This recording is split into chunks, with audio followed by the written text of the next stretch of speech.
پاکستان کے جو منصف ہیں بڑی عزت اور احترام کے ساتھ، بڑی لجاجت کے ساتھ، بڑے جھک کے اور بڑے احترام کے ساتھ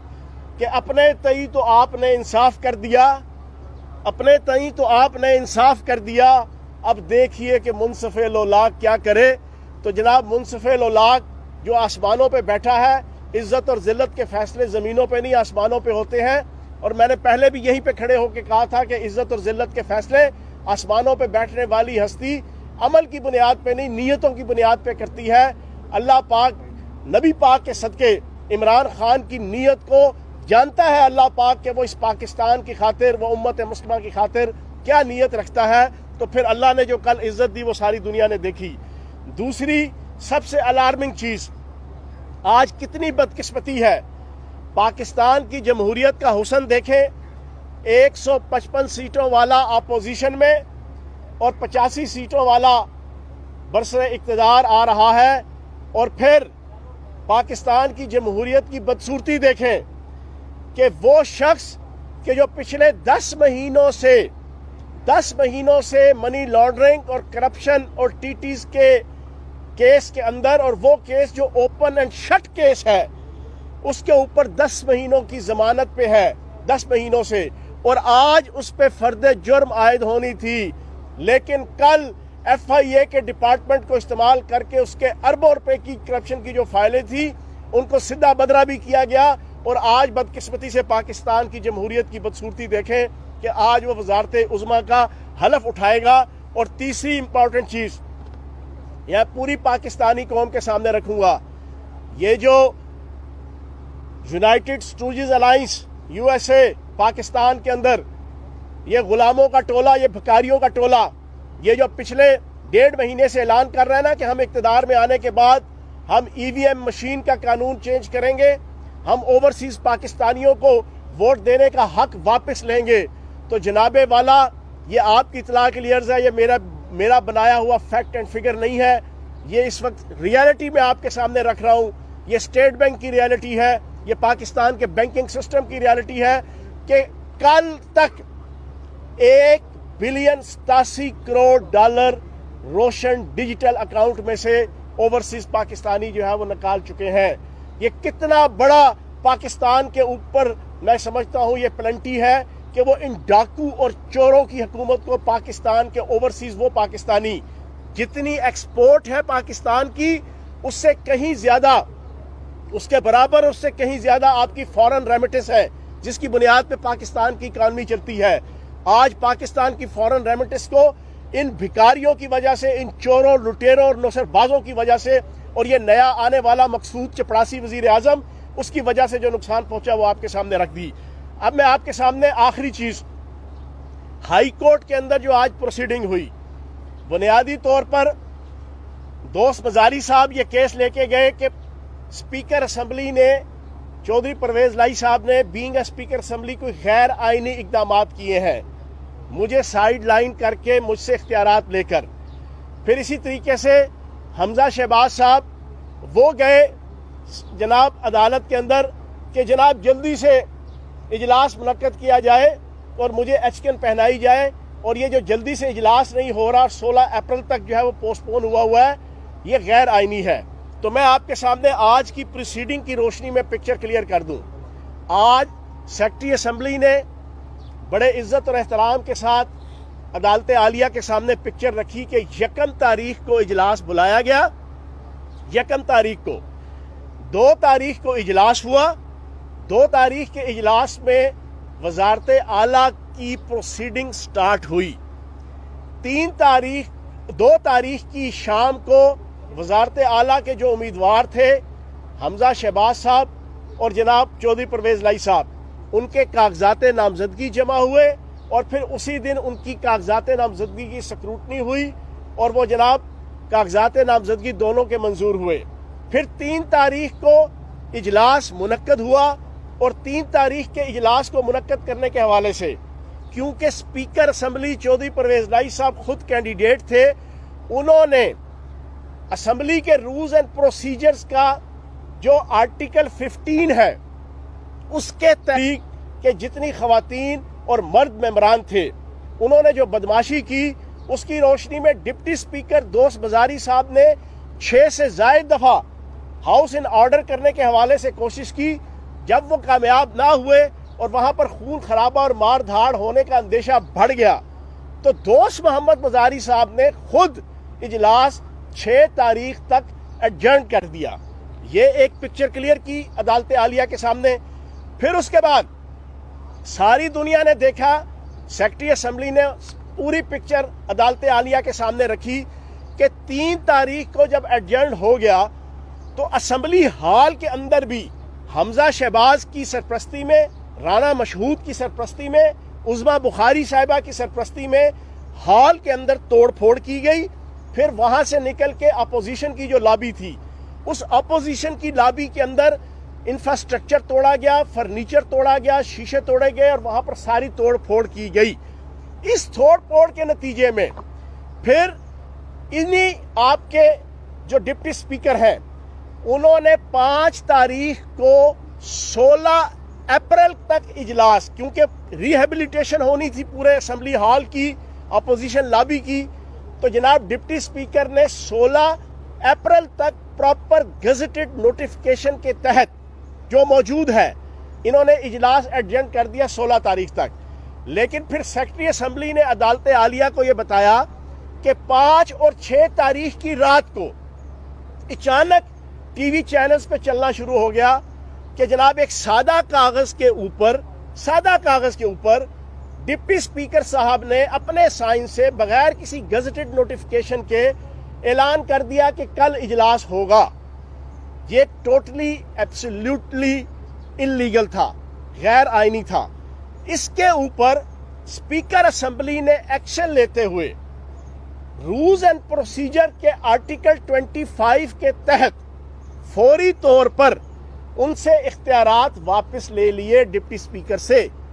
اسمبلی کے رولز اینڈ پروسیجرز 1997 کے آرٹیکل 25 کے تحت سپیکر اسمبلی نے جو آرٹیکل 15 کے تحت اپنی پاور ڈیلیگیٹ کی تھی ڈپٹی سپیکر کو, وہ اسی 25 آرٹیکل کے تحت واپس لے لی. واپس لینے کے بعد اجلاس وہی 16 کے حوالے سے جو ہے وہ ابھی تک موجود ہے, اس کا گزٹڈ نوٹیفیکیشن ہے. جو 5 اور 6 تاریخ کی رات کو سادہ کاغذ کے اوپر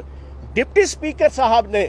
بنیادی طور پر حمزہ شہباز کے ساتھ اور نون لیگ کے ساتھ ملی بھگت کر کے, ان کے ساتھ معاملات طے کر کے, آئین اور قانون کی خلاف ورزی کرتے ہوئے جو سادہ کاغذ کے اوپر اجلاس بلایا تھا, اس کا کسی قسم کا کوئی نوٹیفیکیشن سپیکر اسمبلی اور آپ کے سیکرٹری اسمبلی تک کوئی ڈاکومنٹ نہیں آیا. یہ بھی آن ریکارڈ ہے. یہ ساری باتیں آج عدالت عالیہ کے سامنے ابھی تک رکھی گئی ہیں. اب 2 بجے دوبارہ جناب پروسیڈنگ ہونی ہے. اللہ پاک کے کرم سے 1% بھی چودھری پرویز الہی صاحب ایز اے سپیکر اسمبلی انہوں نے کوئی انلیگیلٹی نہیں کی, کوئی غیر آئینی اقدام نہیں کیا, اور محمد خان بھٹی ایز اے سیکرٹری اسمبلی ایک ذرہ برابر کی کوئی انلیگل اور غیر قانونی ایکٹیویٹی اس پورے پروسیجر کے اندر نہیں ہے. ہر چیز آئینی طور پہ قانون کے مطابق جو ہے وہ چلائی گئی. اور آخر کے اندر میں موجودہ پکچر بتا دوں آپ کے سامنے ہے کہ پہلے گلبرگ کا ایک نجی ہوٹل تھا, وہاں پر 150 سے زائد جناب آپ کے ممبران کو گھوڑوں, خچروں, گدوں, بکریوں, بھیڑوں کی طرح جناب حمزہ شہباز نے اپنے باپ, اپنے دادا کی اعلیٰ اور عرفہ روایات کو برقرار رکھتے ہوئے, ہارس ٹریڈنگ کی ان روایات کو برقرار رکھتے ہوئے انہوں نے جناب وہاں پر جو بازار گرم کیا ہوا تھا. لیکن وہاں وہ اس طرح بدنام ہوئے میڈیا کے اندر اور پبلک کے اندر جیسے پاکستان کے گلی محلوں کے اندر کوئی بدنام زمانہ گھر جب بدنام ہو جاتا ہے اپنی ایکٹیویٹیز کی وجہ سے, تو ان کی کوشش ہوتی ہے کہ وہ محلہ, وہ گلی چھوڑ کے کسی اور جگہ پہ گھر لے لیں اپنی ان ایکٹیویٹیز کو جاری کرنے کے لیے. اس نون لیگ نے, اس بیگم صفدر اعوان نے, اس حمزہ شہباز نے جب یہ بدنام ہو گئے اس نجی ہوٹل کے حوالے سے, اب انہوں نے ان سارے 150 لوگوں کو ایئرپورٹ کے قریب ایک اور ہوٹل کے اندر شفٹ کر دیا اسی بدنام زمانہ گھر کی روایت کو برقرار رکھتے ہوئے. میں آخر میں پاکستان کی عدالت عظمیٰ کو اور پاکستان کی عدالت عالیہ کو بڑا ریسپیکٹفلی ہم نہ تو طلال چودھری ہیں، نہ ہم دانیال چودھری ہیں، نہ ہم حمزہ شہباز کے پیروکار ہیں، نہ ہم نواز شریف کے پیروکار ہیں، نہ ہم بیگم صفدر اعوان کی طرح اشعاروں پہ ناچنے والے ہیں۔ اللہ پاک کے کرم سے، نبی پاک کے صدقے، ایک پڑھے لکھے، ایک اچھے گھروں سے تعلق رکھنے والے اور ایک اچھے لیڈر عمران خان کے ماننے والے ہیں۔ ہم عزت اور احترام کے ساتھ ایک پاکستانی کی حیثیت سے میں عدالت عالیہ سے گزارش کروں گا اور عدالت عظمیٰ سے، جس طرح چھٹی کے دن عدالت کھل گئی، جس طرح رات کے 12 بجے عدالت کھل گئی، خدا کا واسطہ ہے یہ آئین کے آرٹیکل 63A کی جو دھجیاں اڑائی جا رہی ہیں، جو پاکستان کی جمہوریت کا جنازہ نکالا جا رہا ہے، جو پاکستان کے آئین اور قانون کا جنازہ نکالا جا رہا ہے، خدا کا واسطہ ہے اس کے اوپر ایکشن لیں، اس کے اوپر سو موٹو لیں، اس کے اوپر کارروائی کریں، تاکہ پاکستان کی عدلیہ 22 کروڑ پاکستانیوں کے سامنے سرخرو ہو سکے، اور پھر پاکستان کی 22 کروڑ عوام پاکستان کے عدالتی سسٹم کے اوپر ایمان اور اعتقاد رکھ سکے۔ بہت شکریہ۔ صاحب یہ بتائیے گا کہ کل جو آپ کی میٹنگ ہوئی، جلسے وغیرہ ہوئے، اس میں کوئی اسٹیبلشمنٹ کے کچھ لوگوں کے خلاف نعرے بازی بھی کی گئی، تو یہ کوئی نیا نیریٹو آپ لوگ لے کے چل رہی ہیں، کیا یہ اچھا، میں ایک چیز آپ کے سامنے کلیئر کر دوں۔ آپ نے کہا کہ اسٹیبلشمنٹ کے حوالے سے کل نعرے لگے، مطلب ہے آپ، ایک بات بڑی کلیئر ہے، پاک فوج پاکستان کی عزت ہے اور پاکستان کی شان ہے۔ پچھلے 30 سال سے پاکستان کی جو بیرونی ملک دشمن طاقتیں ہیں، ان کی ایک سازش ہے، پچھلے 30 سال سے اس کے اوپر وہ کام کر رہے ہیں کہ پاکستان جو ایٹمی ملک بن چکا ہے، جو ایٹمی طاقت ہے، جو ایٹمی میزائل کی جناب ٹیکنالوجی رکھنے والا ہے، جو دنیا کی ٹاپ 5 جو جناب آرمی اور فورسز رکھنے والا ملک ہے،